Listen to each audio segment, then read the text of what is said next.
बात बहराइच हिंसा की करेंगे। बहराइच में हिंसा के बाद प्रशासन का एक्शन लगातार जारी है। अब बहराइच में लोगों को बुलडोजर एक्शन का डर सता रहा है। बहराइच हिंसा से जुड़ी इस वक्त की बड़ी खबर आपको बताएं। नोटिस मिलने के बाद घर दुकान वहां पर लोग खाली कर रहे हैं। सुबह से ही कहा जा रहा है घर और दुकान को वहां पर जो लोग रहते हैं वो खाली कर रहे हैं। 3 दिनों में अतिक्रमण हटाने के लिए पीडब्ल्यूडी का नोटिस मिला हुआ था। 3 दिन का अल्टीमेटम दिया गया था और देखिए वहां पर किस तरीके से लोग अब अपना सामान यहां से हटा रहे हैं। तस्वीरें आपको दिखा रहे हैं। बहराइच हिंसा और अब डर है बुलडोजर वाले एक्शन का और इसीलिए यहां पर जो लोग जो दुकानदार जो रहते हैं वो सामान हटा रहे हैं। नोटिस मिलने के बाद घर दुकान खाली कर रहे हैं लोग। उसी की तस्वीर इस वक्त आप देख रहे हैं। बहराइच में बुलडोजर एक्शन और उससे पहले ये लोगों की अपनी तैयारी। सुबह से ही घर और दुकान को खाली कर रहे हैं। 3 दिन का वक्त उनको दिया गया था। 3 दिन का वक्त इनको मिला हुआ है अतिक्रमण हटाने के लिए। पीडब्ल्यूडी की ओर से नोटिस चस्पा किया गया है और उसके बाद अब यहाँ पर लोग किस तरीके से अपना सामान समेट रहे हैं। घर दुकान जो यहाँ पर हैं वो खाली कर रहे हैं। सरकार की सख्ती भी दिखाई दे रही है। सरकार ने सीधे सीधे कहा कि जो आरोपी उनके घर पर बुलडोजर एक्शन होगा और पीडब्ल्यूडी की ओर से 3 दिन का वक्त दिया गया। ये देख रहे हैं आप, 3 तस्वीरें आपको हम दिखा रहे हैं। घर खाली कर रहे हैं लोग, वहां पर दुकानों से सामान निकाला जा रहा है, सामान को शिफ्ट किया जा रहा है और अब जानकारी ये कि आरोपियों पर एनएसए लगाने की भी तैयारी है। बहराइच में हिंसा किस तरीके से भड़की और उसके बाद अब एक्शन की तस्वीरें आपको हम दिखा रहे हैं।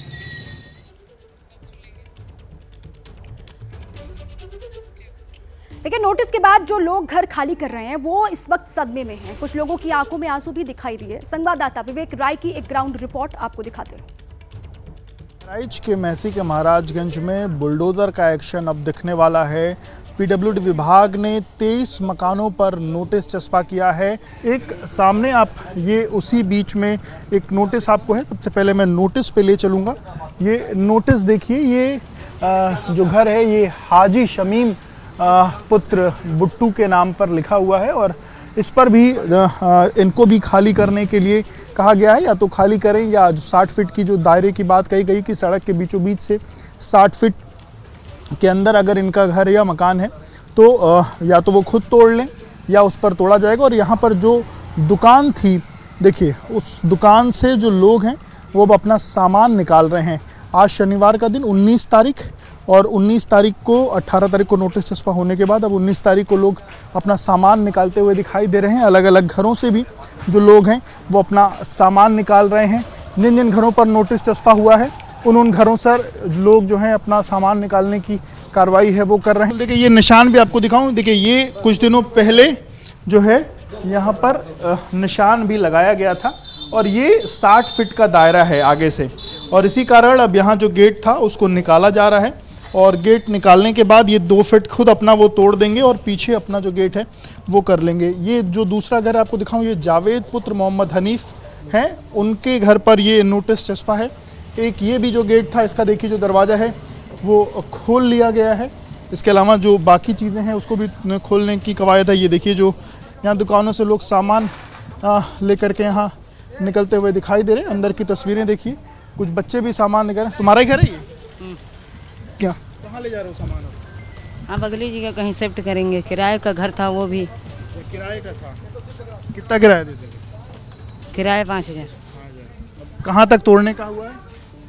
कहाँ तक तोड़ने का हुआ है? क्यों आपका ही भैया? नहीं, हम किराएदार रहे। अच्छा। तो ये पहले जो पीडब्ल्यूडी वाले का था तो यहाँ से निशान लग के गया था। अभी इस बार क्या हो रहा है ये हमको नहीं पता है। अब आप लोग कहाँ जाएंगे फिर? ये सामान किसी दूसरे के घर रख रहे हैं, किराए पे था ये हमारा। अब ये तो तोड़ा जाएगा ये? हाँ ये तोड़ा जाएगा। और ये मकान मालिक है, उनसे बातचीत हुई? उन्होंने कुछ कहा? नहीं, अब उनसे बात नहीं हुई है। जो इसके जो दुकान मालिक थे वो तो सब मतलब अंदर हो गए थे। अंदर मतलब जेल चले गए? जी। किराए की दुकान थी और जो लोग इसके मालिक हैं इनका कहना है कि वो अंदर चले गए हैं। कुछ और भी लोग हैं, उनसे बातचीत भी करें। यहीं रहती थी आप? जी। कहाँ जाएंगे अब यहाँ ये सब घर शिफ्ट करके? तो जब भैया भगावत भगाई तो है आदमी लड़कन का सब अंदर गई थी। अब हम सबसे घर छीने लेते कहूँ भी जाए क्या करें। अरे ये लाल निशान तो लेकिन पहले का लगा था ना? ये पहले कहा भैया, अब पता नहीं कहाँ तक जाए। बड़ी खबर है इस वक्त आपको बताएं। सीएम योगी को सौंपी गई बहराइच हिंसा की रिपोर्ट कहा जा रहा है। बहराइच हिंसा के दौरान लापरवाही का जिक्र है, सूत्र ये बता रहे हैं। दंगा रोकने में नाकाम की बात भी सामने निकल करके आ रही है। कहा यह जा रहा है कि दंगा रोकने में नाकामी कहीं ना कहीं रही है पुलिस प्रशासन की। यह सूत्रों के हवाले से बड़ी खबर है। पीडब्ल्यूडी के नोटिस की जानकारी भी दी गई। सूत्र ये बता रहे हैं कि पूरी रिपोर्ट जो है बहराइच हिंसा की वो सीएम योगी आदित्यनाथ को सौंपी गई है और क्या बातें रिपोर्ट में कही गई है ये जानकारी हासिल करते हैं। विवेक और वीरेश पांडे मेरे साथ है, लेकिन सबसे पहले विवेक का ही रुख कर लेते हैं। विवेक, इस रिपोर्ट को लेकर जो सीएम योगी आदित्यनाथ को सौंपी गई है बहराइच हिंसा को लेकर, उसके बारे में भी जानकारी साझा कीजिए और वहां पर बुलडोजर एक्शन से पहले क्या तैयारी लोगों की दिखाई दे रही है जिन पर एक्शन होना है।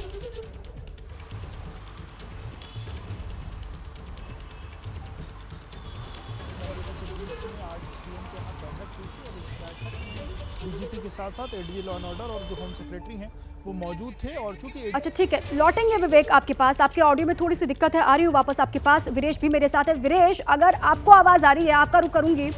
ये बड़ी खबर एक बार फिर से बता दे कि सीएम योगी को सौंपी गई बहराइच हिंसा की रिपोर्ट, और इस रिपोर्ट में क्या है वो जान लीजिए। कहा यह जा रहा है बहराइच हिंसा के दौरान लापरवाही का जिक्र है, सूत्रों के हवाले से यह खबर है, और दंगा रोकने में नाकामी की बात भी सामने आ रही है। इस पूरे ही हिंसा को लेकर विपक्ष भी लगातार हमलावर है सरकार पर, प्रशासन पर, स्थानीय प्रशासन को लेकर सवाल खड़े किए जा रहे हैं। और कहा यह जा रहा है जो रिपोर्ट सौंपी गई है सीएम योगी आदित्यनाथ को इस हिंसा को लेकर, उसमें भी इसका जिक्र है। विवेक का एक बार फिर से रुक कर लेते हैं। विवेक, इस रिपोर्ट को लेकर सारी जानकारी साझा कीजिए और वहां पर जो बुलडोजर एक्शन होना है उससे पहले लोग अपना घर, मकान, दुकान सब खाली कर रहे हैं, वो रिपोर्ट हमने दर्शकों को दिखाई है आपकी। विवेक जी बिल्कुल, देखिए जो रिपोर्ट सौंपी गई है सीएम को, उस रिपोर्ट में एडीजी लॉ एंड ऑर्डर ने खुद वो रिपोर्ट तैयार की और उन्होंने बताया कि ये पूरी घटना क्यों और कैसे हुई जब वो मौके पर आए, और उसके साथ ही साथ उन्होंने पूरी इस घटना के बारे में अपने अधिकारियों के साथ साथ अन्य लोगों से जब बातचीत की तो पता चला कि घटना के दौरान पुलिस का जो डिप्लॉयमेंट था वो सही नहीं था। हमारे सूत्र हमें ये बात बता रहे हैं कि उस रिपोर्ट में ये बात भी लिखी गई है कि एक सीनियर ऑफिसर जो है वो यहाँ से 2 किलोमीटर दूर एक जगह बैठे हुए थे। एक ऑफिसर की बात कही जा रही है कि वो एक मकान में दुबक कर बैठे हुए थे। इस तरीके की कुछ जानकारियां इस रिपोर्ट में साझा की गई हैं। पीएससी का सही डिप्लॉयमेंट नहीं था, ये कुछ चीज़ें जो हैं वो इस रिपोर्ट में सौंपी गई हैं और इन अधिकारियों पर, जो अधिकारी ये हैं, इन पर कार्रवाई होना तय है। इन पर जल्द ही आपको कार्रवाई देखने को मिल सकती है। और आपको बहराइच हिंसा में, क्योंकि अभी तक हमने देखा था कि जो एसएचओ हैं और जो सीओ हैं उन पर कार्रवाई हुई थी, इसके अलावा अब ये कार्रवाई और बढ़ेगी और जो बड़े अधिकारी हैं उन पर भी ये कार्रवाई देखने को मिलेगी। इसके साथ साथ जो बुलडोजर एक्शन की बात हम कर रहे हैं, हमने पीडब्ल्यूडी का वो नोटिस कल अपने दर्शकों को दिखाया था। कल 18 तारीख को वो नोटिस चस्पा हुआ था, हालांकि 17 तारीख की डेट थी उसमें, पर 18 को नोटिस चस्पा हुआ। और ये तस्वीरें एक बार मैं आपको दिखाऊं 360 डिग्री, ये अब्दुल हमीद का घर जहां पर नोटिस चस्पा है, और अब्दुल हमीद के घर के बाएं की तरफ में किसी घर पर, जो लेफ्ट साइड के घर हैं वहां किसी घर पर नोटिस चस्पा नहीं है। वहीं राइट साइड के कुल 23 ऐसे मकान हैं जहां पर नोटिस चस्पा हुआ है और इसको लेकर के भी लोग सवाल खड़े कर रहे हैं। और ये देखिए लोगों ने, प्रशासन ने 3 दिन का वक्त दिया है। लौटूंगी आपके पास, विस्तार से और जानकारी हासिल करेंगे आपसे, लेकिन इस बीच में एक और बड़ी खबर देखिए। यूपी के बहराइच में हिंसा पर बड़ी जानकारी, एक और बड़ी खबर। 5 से 10 आरोपियों पर एनएसए लगाने की तैयारी है, ये बड़ी जानकारी सामने आ रही है।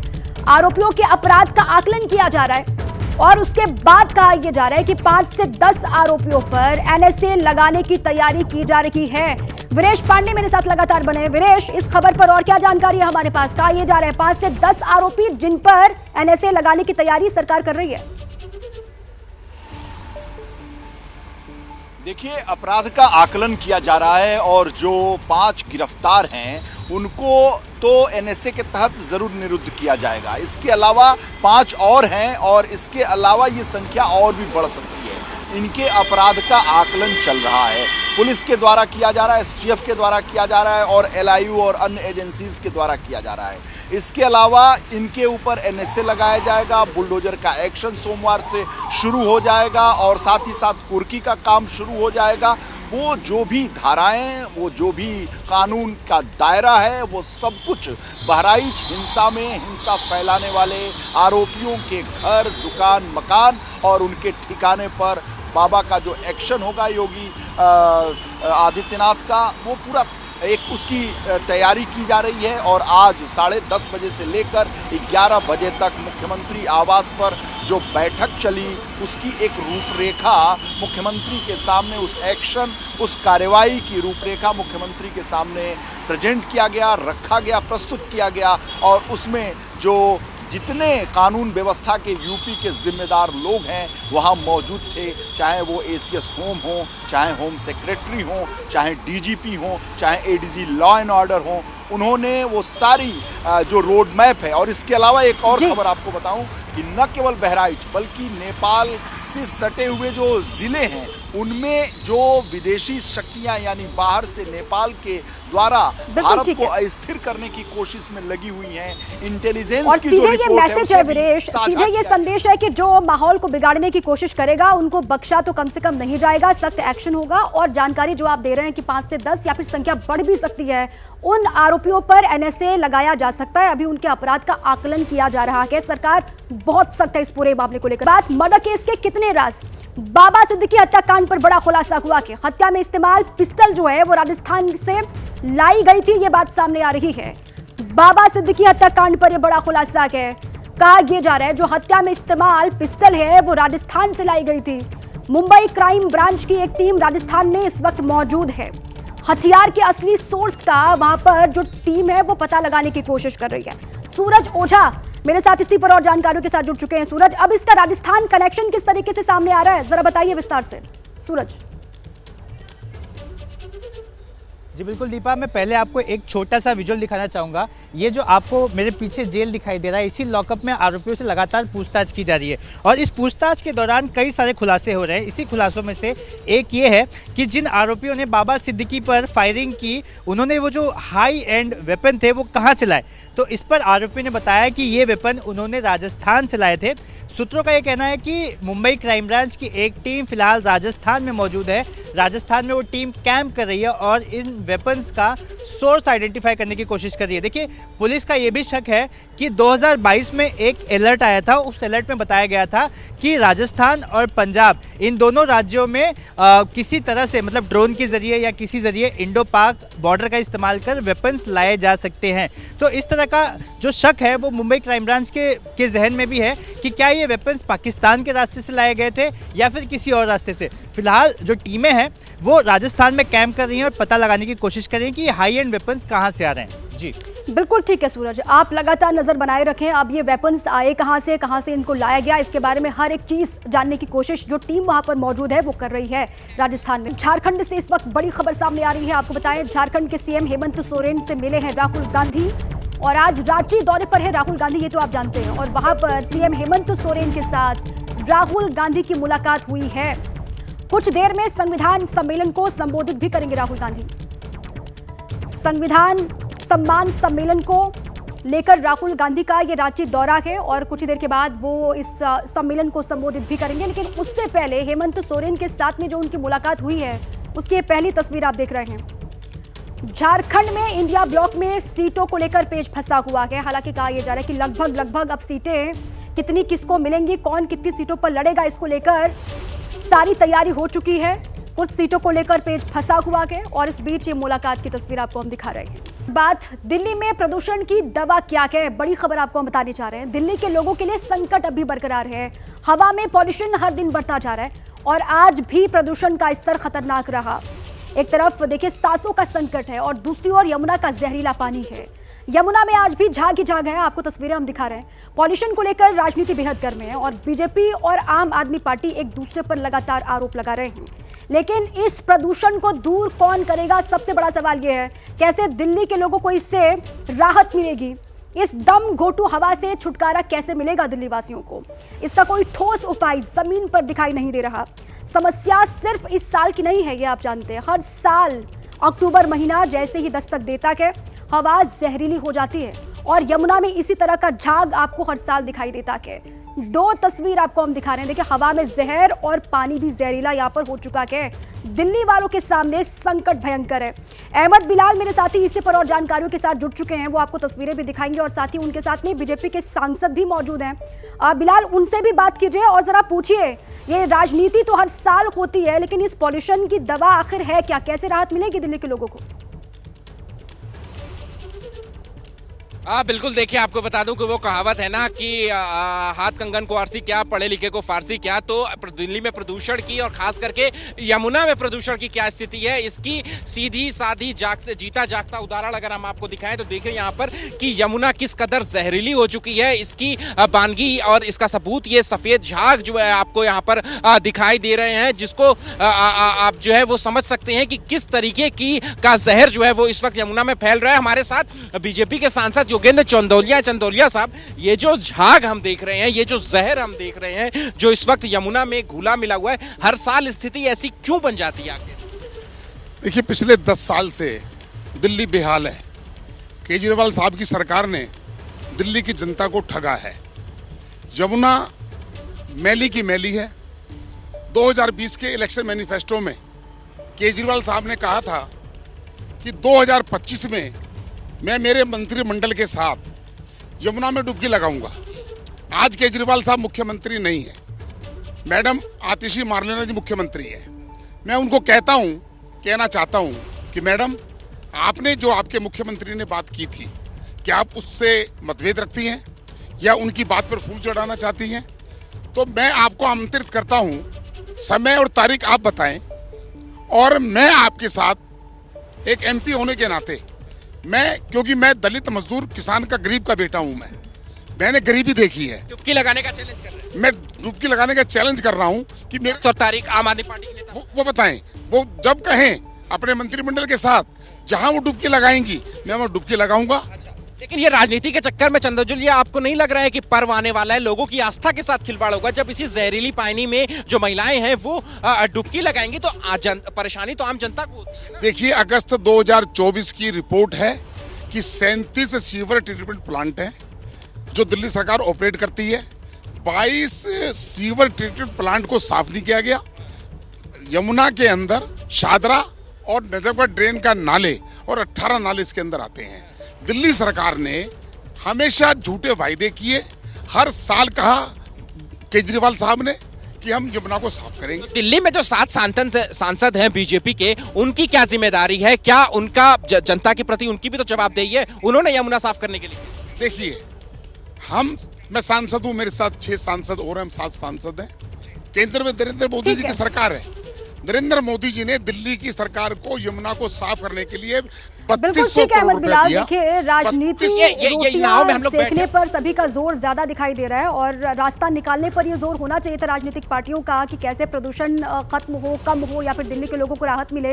लेकिन टोपी ट्रांसफर का खेल यहाँ पर चल रहा है बीजेपी और आम आदमी पार्टी के बीच में। शुक्रिया आपका पूरी जानकारी के लिए। देखिए, दिल्ली में पॉल्यूशन बरकरार है और साथ ही वो सवाल भी बना हुआ है कि आखिर राजधानी के लोगों को पॉल्यूशन से छुटकारा कैसे मिलेगा और कौन छुटकारा दिलाएगा। नजर उन लोगों पर है जिनके पास जिम्मेदारी है, लेकिन वही पुराना खेल यहाँ पर चल रहा है। आम आदमी पार्टी और बीजेपी दोनों एक दूसरे पर आरोप लगा रहे हैं। भारतीय जनता पार्टी की सभी सरकारें सो रही हैं, प्रदूषण बढ़ रहा है और भाजपा की सरकारें कुछ भी करने को तैयार नहीं है। और दूसरी तरफ भाजपा के नेता केवल नौटंकी कर रहे हैं। तो मेरा ये निवेदन है कि देखो, प्रदूषण की जो समस्या है वो गंभीर समस्या है। इसके लिए सबको मिल के काम करना पड़ेगा। दिल्ली अपने हिस्से का सारा प्रयास कर रही है दिन रात, लेकिन मेरे हाथ जोड़ के विनती है सभी सरकारों से, चाहे वो भाजपा की सरकार हो या आम आदमी की हो, कि सबको मिल करके काम करना पड़ेगा। ये केवल नौटंकी करने से और बयान देने से पोल्यूशन कम नहीं होगा। केजरीवाल साहब 9.5 साल तक दिल्ली के मुख्यमंत्री रहे हैं। उन्होंने दिल्ली के पूर्वांचल वासियों के साथ छल किया है, उनको धोखा दिया है। बार बार कहा है यमुना जी को मैं साफ करूंगा, डुबकी लगाने लायक बनाऊंगा। आज यहाँ पर छठ पर्व अभी थोड़े दिनों में आने वाला है। पूर्वांचल वासी यहाँ पर खड़े होकर के अपनी आस्था का पर्व मनाना चाहते हैं, पर यहाँ पर आम आदमी पार्टी और केजरीवाल साहब के कारण जल में खड़ा होना तो दूर, उसके दूर भी नहीं खड़ा हुआ जा सकता। देखिए, अरविंद केजरीवाल और उनकी पार्टी जो है वो लगातार यमुना को साफ करने का दावा करती रही है। एक बार तो केजरीवाल ने यह भी कहा था कि यमुना को लंदन की थेम्स नदी की तरह साफ कर देंगे और 2025 तक यमुना ऐसी होगी कि लोग उसमें डुबकी तक लगा पाएंगे। सुनिए यमुना पर केजरीवाल के वो वादे। केंद्र सरकार का और इंडिया का सहयोग मिल जाता है तो आज मैं यहाँ बता रहा हूँ 3 साल के अंदर, 2 से 3 साल के अंदर यमुना साफ करके दिखा देंगे। जैसे लंदन में थेम्स नदी है उस तरह की यमुना को करके दिखा देंगे अगर ये लोग हमारा साथ दें। और ये हर काम में टांग ना रहा है, उसका पूरा प्रपोजल हम लोगों ने बना के कई बार उनको दिखा चुके हैं और भी दिखाएंगे। तो मैंने इस वाले चुनाव में, जब दिल्ली का चुनाव लड़ा था, मैंने प्रॉमिस किया था दिल्ली वालों की कि अगले चुनाव तक मैं यमुना को साफ कर दूंगा और अगले चुनाव के पहले मैं भी यमुना में डुबकी लगाऊंगा और आप सब लोगों को यमुना के साफ पानी में डुबकी लगवाऊंगा। यमुना को साफ करने के लिए हम लोगों ने पूरा जोर शोर के साथ युद्ध स्तर के ऊपर काम शुरू कर दिया है। यमुना को साफ करने के लिए 6 एक्शन पॉइंट्स हैं स्पेसिफिक, जिसके ज़रिए हमारे इंजीनियर्स और ऑफिसर्स को पूरी उम्मीद है कि हम 2025 फरवरी तक यमुना को ज़रूर साफ कर लेंगे।